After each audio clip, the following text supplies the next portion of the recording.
जो रामनवमी के आड़ में जो तरह तरह का लोगों को डराया धमकाया जाता है मोहल्ला में घुस करके, उस पर रोक लगना चाहिए।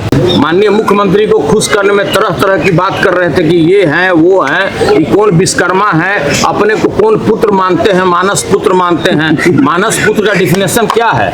मतलब बगैर संसर्ग का जो बच्चा पैदा होता है वही मानस पुत्र होता है। हुल्लड़बाजी नहीं होना चाहिए। डीजे के आड़ में जो हुल्लड़बाजी होता है उसके पक्ष में हम नहीं हैं। जो रामनवमी के आड़ में जो तरह तरह का लोगों को डराया धमकाया जाता है मोहल्ला में घुस करके, उस पर रोक लगना चाहिए।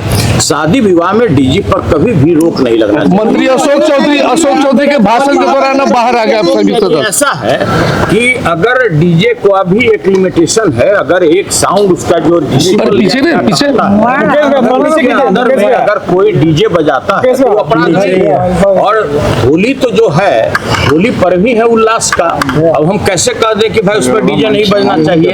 डीजे नहीं बजना चाहिए तो छोटा मोटा जो साउंड बॉक्स होता है वो तो बजा ही सकता है। हुल्लड़बाजी नहीं होना चाहिए। डीजे के आड़ में जो हुल्लड़बाजी होता है उसके पक्ष में हम नहीं हैं। और बाकी सब मंत्री अशोक चौधरी जो बोल रहे थे, आप रिएक्ट करिए। देखिए, ऐसा है कि वो सरकार अपने काम काज का हिसाब नहीं दे रही थी। लग रहा था कि चुनावी भाषण दे रहे हैं, और चूंकि उसी समय में सदन के नेता माननीय मुख्यमंत्री जी आ गए तो आप लोग भी उनका नेचर जानते ही हैं। माननीय मुख्यमंत्री को खुश करने में तरह तरह की बात कर रहे थे कि ये हैं वो हैं, ये कौन विश्वकर्मा है, अपने को कौन पुत्र मानते हैं, मानस पुत्र मानते हैं। मानस पुत्र का डिफिनेशन क्या है?